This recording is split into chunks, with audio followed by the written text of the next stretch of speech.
안녕하세요.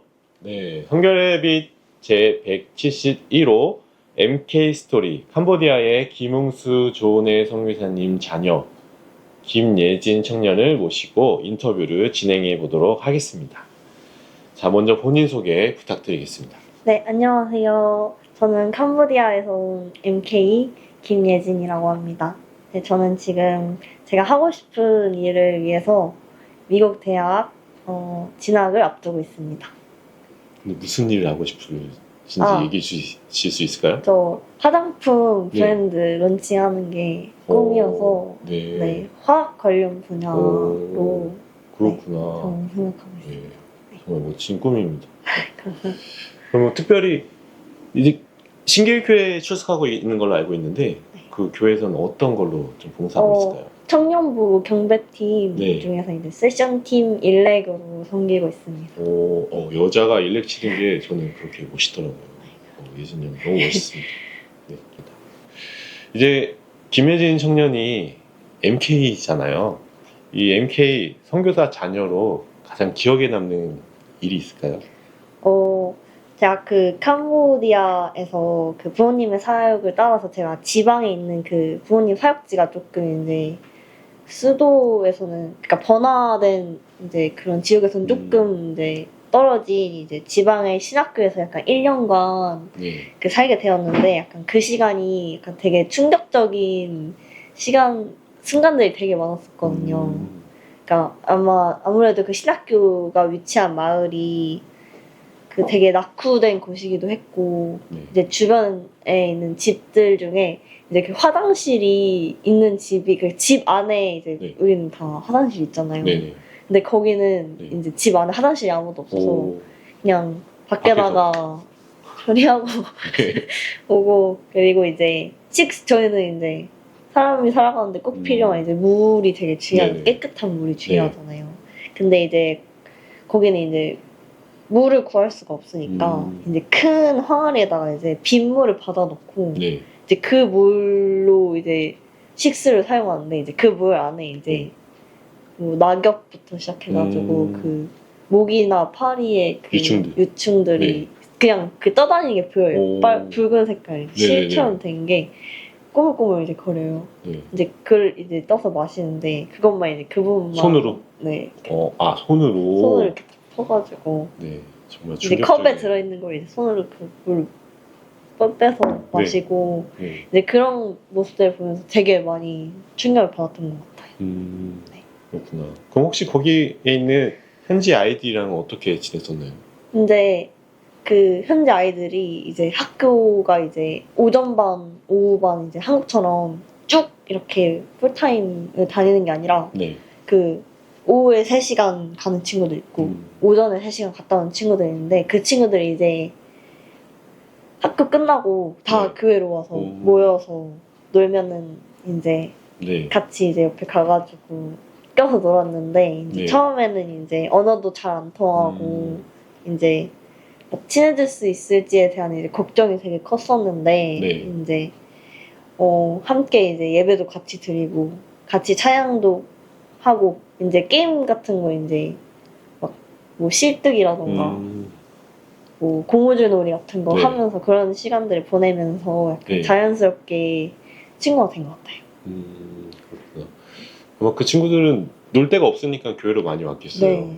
교회로 많이 왔어요. 그 친구들도 교회 오면서 뭔가 변화되고 이런 것들도 본 적이 있겠네요. 네. 놀랍게도 이제 그 교회에 와서 이제 하나님께 예배 드리고 찬양하는 그런 시간들을 보내면서 자기들이 사는 그런 그 뭐라고 해야 되죠? 그 열악한 환경. 네, 열악한 환경과는 다르게 약간 전혀 그런 환경과는 전혀 다른 완전 꿈과 비전을 이제 꿈꾸는 걸 보고 이제 그런 복음을 듣고 이제 희망을 품으면서 변화돼 가는 모습을 이제 완전 가까이서 보았잖아요. 네네. 그래서 완전 선교가 이래서 필요하구나라는 거를 깨닫게 되었어요. 네, 어떻게 보면 정말 MK만 경험할 수 있는 그런 귀한 경험인 것 같아요. 그러면 앞서 질문했던 것처럼 그런 경험들이 우리 예진 청년에게 어떤 영향을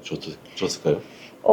완전 일단 제 신앙에 대한 그런 가치관, 네. 그런 삶의 가치관을 완전 바꿔 놓은 것 같아요. 그러니까 그냥 한국 교회에서 목사님 따로 살 때는 그냥 교회에서 네. 이제 집사님, 권사님들한테 예쁨 받고 이제 깨끗하고 그런 물질적으로 뭐 어떻게 목사님 자녀가 풍요롭다고는 할 수 없지만 네네. 그래도 선교사님 자녀였을 때보다는 네. 그래도 부족함 없이. 부족함 없이 자랐다 할 수 있었다 생각했는데 약간 선교사님 자녀로서 이제 그런 환경이나 물질적으로 풍족하지 않아도 약간 네. 영적으로 완전히 채워질 수 있다는 것, 그리고 완전히 복음이 네. 그러니까 사람의 삶을 어떻게 변화시킬 수 있는지를 목격을 하면서 저 역시도 약간 하나님께 더 가까이 가야 된다라는 마음을 가지게 된 것 같아요. 네. 이제 말했던 것처럼 선교지에서의 삶이 또 한국에서의 삶이랑은 매우 다른데 선교지의 삶에서 경험한 것 중에 하나님이 이제 나와 함께 하시구나를 느꼈던 그런 특별한 경험이 있었을 것 같아요. 한번 나눠주실 수 있을까요? 아무래도 그 선교지다 보니까 그 되게 스펙타클한 사건들이 진짜 너무 많아서 그 하나님이 함께 하셨다는 순간을 딱 하나만 뽑기에는 진짜 정말 어려운데 진짜 곰곰이 생각해 봤을 때 지금 당장 나누고 싶은 순간은 저희 부모님의 첫 선교지인 사이판에 간 지 얼마 안 됐을 때 이제 그것에 관한 지식이 없을 거 아니에요. 네. 뭐 날씨도 그렇고 어떤 문화를 갖고 있는지도 네. 그렇고. 근데 그 중에서 이제 사이판이 네. 그 섬나라다 보니까 그런 태풍이나 그런 거에 대해서 영향을 되게 크게 받는 그런 곳이었는데 네. 이제 그 아침에 이제 학교 이제 등교하는데 그날따라 이제 태풍이 왔어가지고 오. 비가 정말 많이 왔었어요. 네. 근데 이제 한국 사람은 그 등교하고 출근하고 그거 되게 그렇죠. 중요하잖아요. 무슨 일 있어도 전쟁이 나도. 전쟁이 나고.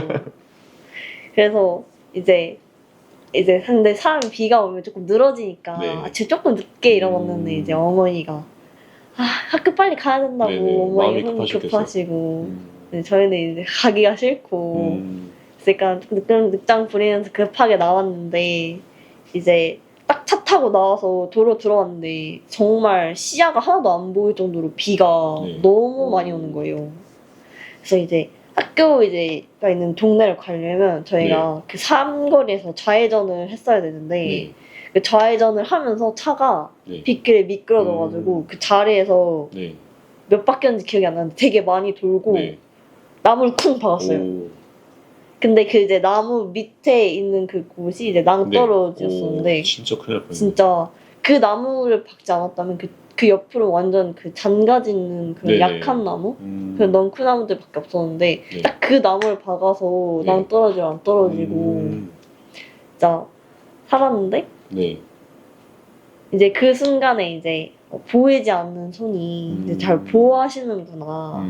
살아계신 하나님이 언제 어디서나 저와 함께 하시고 지켜주신다는 그런 확신이 생겼던 가장 큰 사건이었던 것 같아요. 진짜 큰일 날 뻔했는데 말하신 것처럼 하나님이 지켜주신 그런 경험이다라고 말할 수 있는 그런 특별한 일이었던 것 같습니다. 그러면 그 일이 있고 나서는 어떻게 다들 괜찮으셨나요?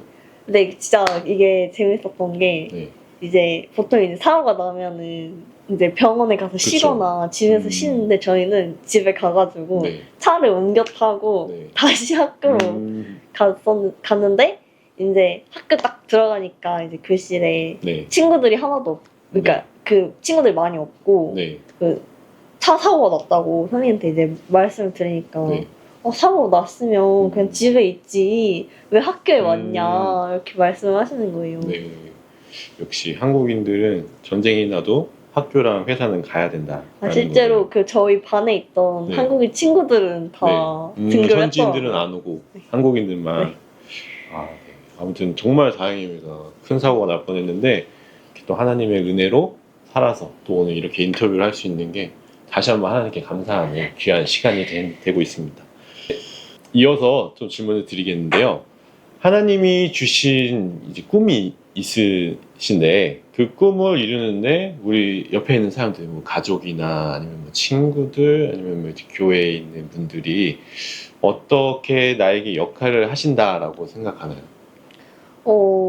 저는 그러니까 성격이 약간 외향적이기도 하고, 그러니까 주변에 있는 사람들의 영향을 되게 많이 받는 편이라고 해가지고, 제가 생각하는 약간 동반자의 역할은 저뿐만이 아니라 네. 그런 주변의 사람들이 세상의 것에 약간 물들지 않고 하나님과의 관계를 지킬 수 있게 해주는 역할을 하는 소중한 존재라고 생각합니다. 네. 그러면 최근에 내가 이런 사람들과 함께해서 진짜 하나님을 향한 어떤 믿음, 신앙을 잘 지켜나갈 수 있구나라고 생각했던 경험이 있을까요?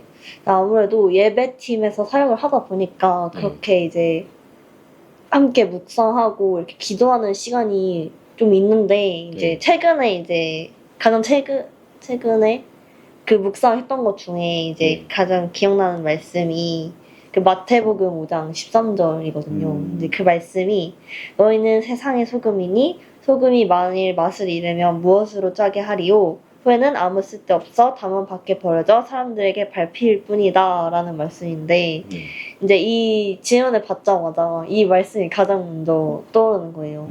근데 최근에 묵상하기도 했었고, 약간 세상에 쓰임을 받는다, 약간 역할 이런 그런 거에 대한 말씀이다 보니까 이번 그 묵상을 할 때 제가 저 또한 이제 하나님의 그 소금이 되고 싶다. 근데 이제 그 역할을 잘 찾아서 그 버려지는 소금이 아니라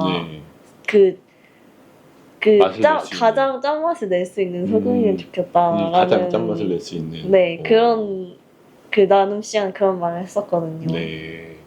어떻게 보면은 그런 뭐 말씀 챌린지를 통해서 다른 사람들과 함께 말씀도 공유하고 비전도 공유하면서 신앙을 더 강하게 하는 그런 귀한 시간이었던 것 같네요. 그럼 우리가 이번에 MK, PK들을 초청해서 교단에서 드림 캠프를 진행했잖아요. 그때 어떻게 보면 그런 신앙을 같이 만들어갈 수 있는 친구들을 만난 시간이었는데, 그때의 시간들은 어떻게 또 다가왔었는지 간단하게 얘기해 줄 수 있을까요? 아무래도 이제 비슷한 환경에서 비슷한 경험을 했던 사람들이고, 이제 나와 같은 것들을 느꼈던 사람들이기 때문에 아무래도 근데 PK들보다는 MK들과의 그 대화 시간에 정말 많은 공감을 받았던 게, 나도 부모님 선교지 따라갔을 때 이랬었다. 너도 그랬냐? 와, 너도 그랬다. 이렇게 다들 공감이 되면서, 그러니까 그 선교라는 선교사님 자녀, MK라는 이 이름 하나로 하나가 됐던 순간들이 정말 너무 많았어가지고, 그런 그 대화했던 그 시간들이 아직도 기억에 많이 남는 것 같아요. 그러면 막 그때 나는 앞으로 뭐 이런 비전을 갖고 있어, 나는 뭐 이런 계획을 갖고 있어, 그런 얘기도 많이 했겠네요. 네. 그러면 그 어떤 친구는 자기가 뭐 대학원까지 진학을 하겠다. 근데 여기 어디 학교를 가고 싶은데 뭐 그 기도 열심히 하고 있다. 이렇게 말한 친구도 있었고, 어떤 친구는 자기는 아직까지 잘 모르겠다. 그런 친구도 있었고. 그렇구나. 그럼 혹시 그 친구들 중에 나는 다시 부모님처럼 선교사가 되고 싶다, 진짜 놀랍게도 그 목사님들이 똑같은 질문을 3번인가 하셨었어요. MK들한테도 그렇고 PK들한테도 그렇고, 부모님 길에 따라가겠습니까? 그러셨는데 진짜 아무도 손을 안 드는 거죠. 아, 그래요? 그렇구나. 아무도 손을 안 드는. 이 복된 길을 따르려고 하지 않는. 아무래도 근데 이제 자기 본인이 선교사가 된 것보다 선교사님을 그 지켜본 시간들이 가장 맞아요. 길었던 친구들이다 보니까 그 어려움을 아니까. 어려움도 너무 잘 알고, 그 기간에 그러니까 그 십자가의 그 길을 걷는 게, 그 선교사님만의 십자가의 길을 걷는 게 너무나 힘든 걸 알기 때문에 다들 그렇지 않나 네, 싶어요. 아직은 쉽사리 헌신할 수 없는. 하지만 뭐 하나님이 또 어떻게 인도하실지 모르니까. 그렇구나. 정말 이제 말씀하신 것처럼 선교사로 사는 것도 물론 어렵지만 또 선교사 자녀로 사는 거는 더 어려운 것 같아요. 왜냐면 선교사는 본인이 이제 헌신한 게 있기 때문에 각오가 돼 있지만 자녀는 어떻게 보면은 아까 얘기했던 것처럼 원하지 않음에도 가게 되는 그런 길이잖아요. 그리고 선교사 자녀로서 가졌던 좀 어려웠던 마음들 이런 것들이 있을까요? 그런 것도 있었고, 이번에 그 드림 캠프 말씀 중에 네. 이제 어떤 목사님이 부모님은 본인들의 십자가의 길이 선교사님이지만 그 자녀들은 아니지 않느냐라는 말씀에 정말 많은 위로를 받았는데, 오, 이게 저만 그랬던 게 아니라 네. 그 다른 친구들도 네. 그 목사님 집회하고 이제 기도 네. 시간에 정말 많이 오. 우는 거예요. 그래서 사실 하나하나 찾아가서 다 기도를 해주고 네. 싶었는데 네. 시간 관계상 그게 안 됐어서 사실 너무 아쉬웠고, 네. 그리고 제가 느꼈던 그런 어려움들은 제가 네. 사춘기 때 이제 네. 부모님, 저는 이제 그 모든 MK들이 한 번씩은 공감할 테지만 부모님을 원망한 적이 되게 네. 많았었는데 약간 문화가와 언어가 다른 환경에서 살아가는 게 일단은 너무 힘들었었고, 네.